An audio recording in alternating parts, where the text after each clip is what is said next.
India और पाकिस्तान, दो देश जो हमेशा के लिए इतिहास, भूगोल और एक साझा अतीत से जुड़े हुए हैं, लेकिन उनका रिश्ता कभी भी पीसफुल नहीं रहा। 1947 में आजादी मिलने के बाद से दोनों देशों ने कई युद्ध लड़े हैं और अनगिनत झड़पें हुई हैं। बंटवारे के जख्म, टेरिटोरियल डिस्प्यूट्स और क्रॉस बॉर्डर टेररिज्म ने गहरा अविश्वास पैदा किया है। यह दुश्मनी आज भी पूरे इंडियन सबकॉन्टिनेंट पर एक लंबा साया डालती है। हाल ही में अप्रैल 2025 में पहलगाम हमले ने इन तनावों को और बढ़ा दिया है। एक बार फिर युद्ध का खतरा मंडरा रहा है। सबके मन में यही सवाल है, अगर ये दो न्यूक्लियर आर्म्ड राइवल्स आपस में भिड़ गए तो कौन जीतेगा?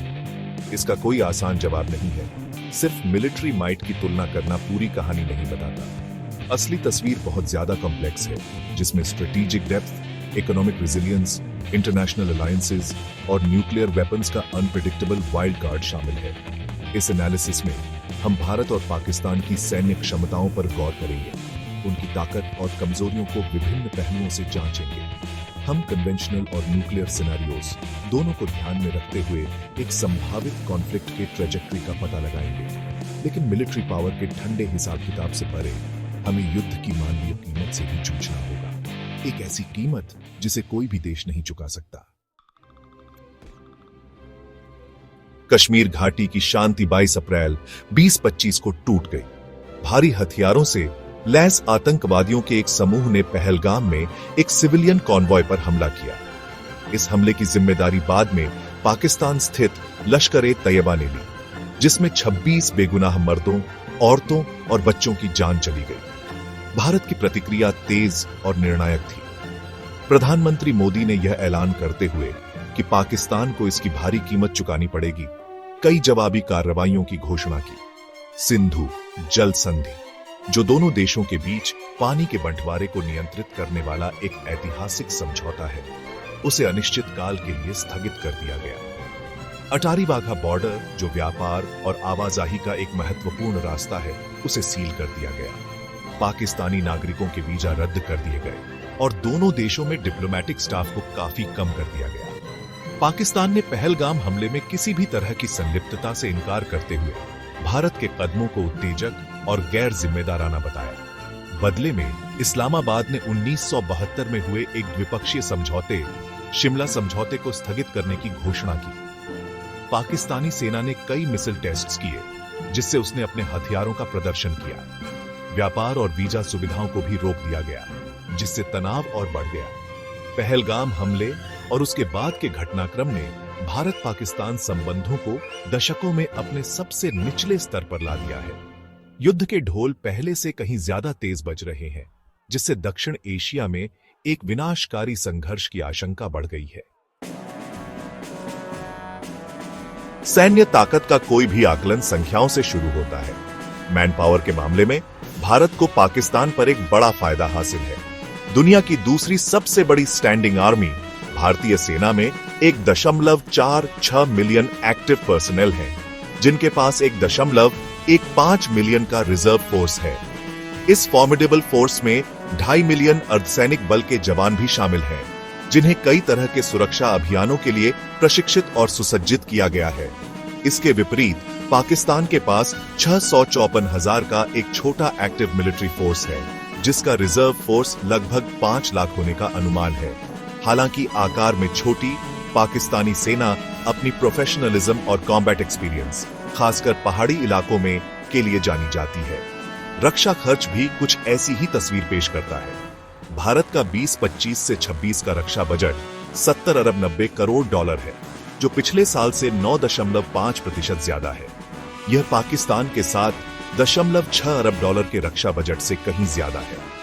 खर्च में यह अंतर भारत को अपनी सशस्त्र सेनाओं के मॉडर्नाइजेशन, आधुनिक हथियार हासिल करने और व्यापक ट्रेनिंग एक्सरसाइजेस करने में भारी निवेश करने की अनुमति देता है।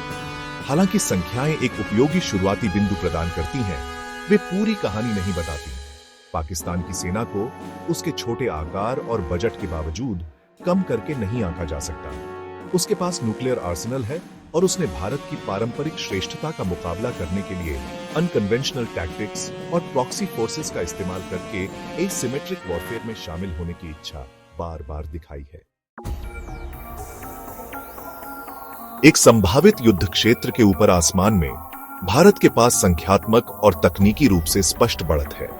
भारतीय वायुसेना या आईएएफ के पास 2229 विमानों का एक विविध बेड़ा है, जो इसे दुनिया की चौथी सबसे बड़ी वायुसेना बनाता है।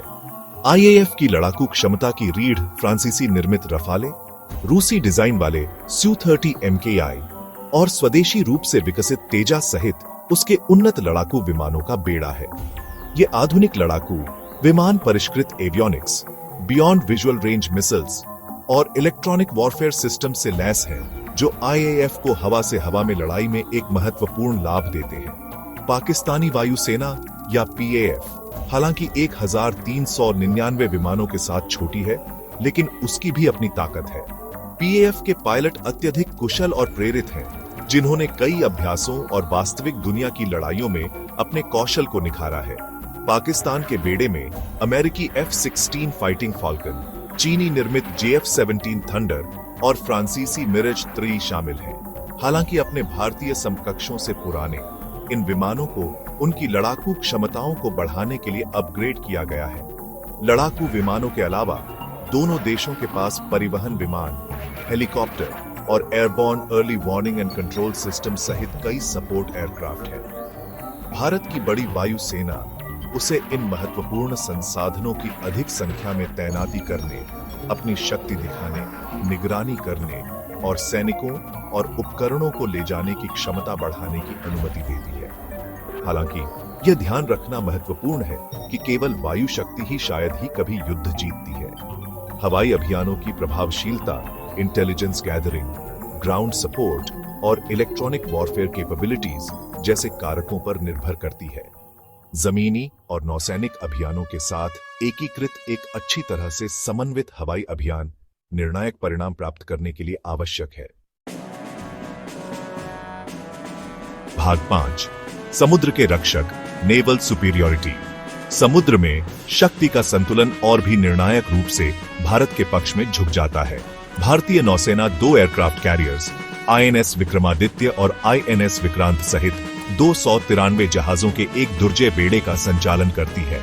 MiG-29 के लड़ाकू विमानों और हेलीकॉप्टरों से लैस ये कैरियर्स भारत की पावर प्रोजेक्शन क्षमताओं को काफी बढ़ाते हैं, जिससे यह अपने तटों से दूर तक काम कर सकता है। भारतीय नौसेना का सबमरीन फोर्स एक और महत्वपूर्ण एसेट है। न्यूक्लियर पावर्ड अटैक सबमरीन्स और बैलिस्टिक मिसाइल सबमरीन्स सहित 18 पनडुब्बियों के साथ भारत दुश्मन के शिपिंग लेन्स और स्ट्रेटेजिक टारगेट्स के लिए एक विश्वसनीय खतरा पैदा कर सकता है। 121 जहाजों वाली पाकिस्तानी नौसेना अपने भारतीय समकक्ष से बहुत छोटी है। उसके पास एयरक्राफ्ट कैरियर्स की कमी है और उसके पास एक छोटा सबमरीन फोर्स है, जिसमें 8 पनडुब्बियां शामिल हैं। पाकिस्तान की नौसैनिक रणनीति तटीय रक्षा पर केंद्रित है, जिसमें संभावित भारतीय हमले को रोकने के लिए सतह के जहाजों, पनडुब्बियों और एंटी शिप मिसाइल्स के संयोजन का उपयोग किया जाता है। हाल के वर्षों में पाकिस्तान ने चीन और तुर्की से नए युद्धपोत और कॉर्वेट्स प्राप्त करके अपनी नौसैनिक क्षमताओं को बढ़ाने के प्रयास किए हैं। हालांकि ये अधिग्रहण हिंद महासागर क्षेत्र में शक्ति संतुलन को मौलिक रूप से नहीं बदलते हैं। भारत की बड़ी और अधिक तकनीकी रूप से उन्नत नौसेना उसे किसी भी संभावित नौसैनिक संघर्ष में निर्णायक लाभ देती है। भाग 6, जमीनी लड़ाई, tanks, troops and technology. Bharat और पाकिस्तान के बीच किसी भी संभावित संघर्ष का एक महत्वपूर्ण पहलू जमीनी युद्ध है। दोनों देश बड़ी सेनाओं को बनाए रखते हैं, जो टैंक्स, बख्तरबंद गाड़ियों, तोपखाने और इन्फेंट्री वेपन्स की एक विस्तृत श्रृंखला से लैस है। भारतीय सेना अपने बड़े आकार और बजट के साथ रूसी डिजाइन वाले T-90 और स्वदेशी रूप से विकसित अर्जुन सहित अधिक संख्या में टैंक्स को मैदान में उतारती है। भारत के पास बख्तरबंद गाड़ियों का एक विशाल बेड़ा भी है, जो उसके जमीनी बलों को गतिशीलता और मारक क्षमता प्रदान करता है। पाकिस्तानी सेना हालांकि छोटी है, लेकिन युद्ध कठोर और अच्छी तरह से सुसज्जित है। यह यूक्रेनी T-80UD और चीनी टाइप 85 और टाइप 90 सहित टैंक्स के मिश्रण का संचालन करती है। पाकिस्तान ने एंटी टैंक गाइडेड मिसाइल्स में भी निवेश किया है, जो भारतीय कवच के खिलाफ एक शक्तिशाली निवारक प्रदान करता है। हाल के वर्षों में दोनों देशों ने अपनी तोपखाने बलों के आधुनिकीकरण पर ध्यान केंद्रित किया। भारत ने ब्रह्मोस सुपरसोनिक क्रूज मिसाइल और पिनाका मल्टीपल रॉकेट लॉन्चर जैसे उन्नत तोपखाने सिस्टम शामिल किए, जो इसे महत्वपूर्ण मारक क्षमता प्रदान करते हैं। बदले में पाकिस्तान ने चीन और उत्तरी कोरिया से लंबी दूरी के तोपखाने रॉकेट हासिल किए हैं, जिससे भारतीय क्षेत्र में गहरे लक्ष्यों पर हमला करने की उसकी क्षमता बढ़ गई है। उपकरणों से परे सैनिकों का प्रशिक्षण और मनोबल जमीनी लड़ाई में महत्वपूर्ण भूमिका निभाता है। भारतीय और पाकिस्तानी दोनों सेनाओं का पेशेवर सैनिक होने का एक लंबा इतिहास रहा है और उन्होंने हिमालय से लेकर रेगिस्तान तक चुनौतीपूर्ण इलाकों में लड़ाई लड़ी है। किसी भी जमीनी लड़ाई का परिणाम नेतृत्व, रणनीति, रसद और लड़ने की इच्छा जैसे कारकों पर निर्भर करेगा। भाग 7, प्रलय की छाया, न्यूक्लियर कैपेबिलिटीज। भारत पाकिस्तान संघर्ष की किसी भी चर्चा पर परमाणु हथियारों की भयावह वास्तविकता मंडराती है। दोनों राष्ट्रों के पास परमाणु शस्त्रागार हैं, जिससे शत्रुता का कोई भी बढ़ना पूरी दुनिया के लिए गंभीर चिंता का विषय है। भारत ने 1974 में अपना पहला परमाणु परीक्षण किया। उसके बाद 1998 में कई परीक्षण किए। पाकिस्तान ने कुछ ही समय बाद अपने परमाणु परीक्षणों के साथ प्रतिक्रिया दी, खुद को एक परमाणु संपन्न राज्य घोषित किया। तब से दोनों देशों ने बैलिस्टिक मिसाइलों, क्रूज मिसाइलों और विमान से दिए गए बमों सहित कई परमाणु हथियार विकसित और तैनात किए हैं। भूमि आधारित मिसाइलों, पनडुब्बी से प्रक्षेपित मिसाइलों और विमान से दिए गए बमों से युक्त भारत का परमाणु त्रय इसे एक विश्वसनीय दूसरी हड़ताल क्षमता प्रदान करता है, जिसका अर्थ है कि यह पहले हमला किए जाने पर भी परमाणु हथियारों से जवाबी कार्रवाई कर सकता है। पाकिस्तान ने भी अपनी परमाणु क्षमताओं को विकसित करने में प्रगति की है। युद्ध क्षेत्र परमाणु हथियारों और छोटी दूरी की मिसाइलों पर ध्यान केंद्रित किया है। परमाणु हथियारों के विकास ने भारत पाकिस्तान समीकरण में निवारकता का एक तत्व पेश किया है। दोनों पक्ष समझते हैं कि परमाणु हथियारों के किसी भी उपयोग के विनाशकारी परिणाम होंगे। संभावित रूप से एक पूर्ण परमाणु विनिमय और व्यापक विनाश हो सकता है। विनाश के इस साझा डर ने कुछ हद तक दोनों देशों के बीच एक बड़े संघर्ष को रोका है। हालांकि परमाणु हथियारों का अस्तित्व शांति की गारंटी नहीं देता है। दुर्घटनाएं, गलत अनुमान या दुष्ट तत्वों की कार्रवाइयां संभावित रूप से परमाणु टकराव को ट्रिगर कर सकती हैं। परमाणु वृद्धि का जोखिम एक निरंतर खतरा बना हुआ है, जो भारत और पाकिस्तान के बीच बातचीत, कूटनीति और विश्वास निर्माण उपायों की आवश्यकता को रेखांकित करता है। भाग 8, संख्याओं से परे, स्ट्रेटेजिक कंसिडरेशंस। जबकि सैन्य ताकत का तुलनात्मक विश्लेषण मूल्यवान अंतर्दृष्टि प्रदान करता है, यह पहचानना महत्वपूर्ण है कि युद्ध केवल संख्याओं और प्रौद्योगिकी से निर्धारित नहीं होता है। रणनीतिक विचार, भू राजनीतिक कारक और मनोबल और नेतृत्व जैसे अमूर्त तत्व किसी भी संघर्ष के परिणाम को आकार देने में समान रूप से महत्वपूर्ण भूमिका निभाते हैं। भारत को भौगोलिक लाभ प्राप्त है। इसके बड़े भूभाग और अधिक विविध भूभाग रणनीतिक गहराई प्रदान करते हैं। दूसरी ओर पाकिस्तान को एक संकरे भौगोलिक गलियारे की चुनौती का सामना करना पड़ता है, जिससे यह हवाई और जमीनी हमलों के प्रति अधिक संवेदनशील हो जाता है। अंतरराष्ट्रीय गठबंधन भी महत्वपूर्ण भूमिका निभाते हैं। भारत ने संयुक्त राज्य अमेरिका, रूस, फ्रांस और इजराइल जैसे देशों के साथ मजबूत साझेदारी विकसित की है, जिससे उन्नत हथियारों और राजनयिक समर्थन तक उसकी पहुंच बढ़ी है। बदले में पाकिस्तान ने चीन के साथ अपने घनिष्ठ संबंधों पर भरोसा किया है, जो उसे सैन्य हार्डवेयर और राजनयिक समर्थन प्रदान करता है। गैर राज्य अभिनेताओं की भूमिका जटिलता की एक और परत जोड़ती है। पाकिस्तान पर लंबे समय से कश्मीर में सक्रिय आतंकवादी समूहों का समर्थन करने का आरोप लगाया जाता रहा है, जो उन्हें भारत के खिलाफ असम्मित युद्ध के एक उपकरण के रूप में इस्तेमाल करते हैं। ये समूह आतंकवादी हमलों को अंजाम देने और अशांति भड़काने की अपनी क्षमता के साथ संभावित रूप से तनाव बढ़ा सकते हैं और दोनों देशों को व्यापक संघर्ष में खींच सकते हैं। जनमत और घरेलू राजनीति भी युद्ध के समय में निर्णय लेने को प्रभावित करते हैं। भारत और पाकिस्तान दोनों ने बढ़े हुए राष्ट्रवाद और जिंगोवाद के दौर का अनुभव किया है, जो सरकारों पर कट्टर रुख अपनाने का दबाव डाल सकता है। दोनों पक्षों के नेताओं को सैन्य कार्रवाई की संभावित लागतों और लाभों का सावधानीपूर्वक वजन करना चाहिए। अपने फैसलों के घरेलू प्रभावों पर विचार करना चाहिए। भाग 9। एक ऐसा युद्ध जो कोई नहीं जीत सकता। जैसे जैसे भारत और पाकिस्तान के बीच तनाव बढ़ रहा है, यह सवाल कि युद्ध कौन जीतेगा तीव्र बहस का विषय बना हुआ है। जबकि भारत के पास पारंपरिक सैन्य ताकत में स्पष्ट लाभ है, परमाणु आयाम अप्रत्याशितता और विनाशकारी जोखिम का एक तत्व पेश करता है। भारत और पाकिस्तान के बीच एक पूर्ण युद्ध दोनों राष्ट्रों और पूरे क्षेत्र के लिए एक आपदा होगा।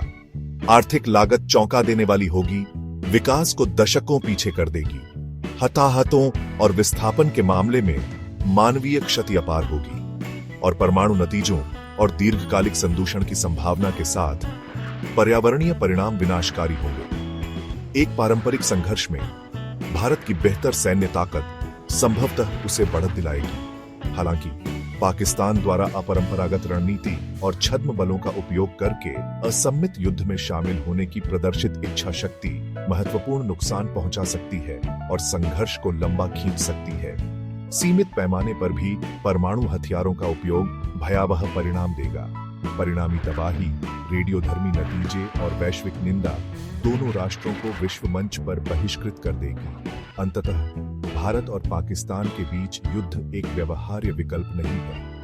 आगे का एकमात्र रास्ता बातचीत, कूटनीति और मतभेदों को शांतिपूर्वक हल करने की प्रतिबद्धता है। दोनों देशों को यह मानना होगा कि उनके साझा इतिहास और परस्पर जुड़े हुए भाग्य संघर्ष नहीं, बल्कि सहयोग की मांग करते हैं। शांति की खोज, चाहे वह कितनी भी मायावी क्यों न लगे, भारत और पाकिस्तान के लोगों के लिए एक सुरक्षित और समृद्ध भविष्य की एकमात्र गारंटी है।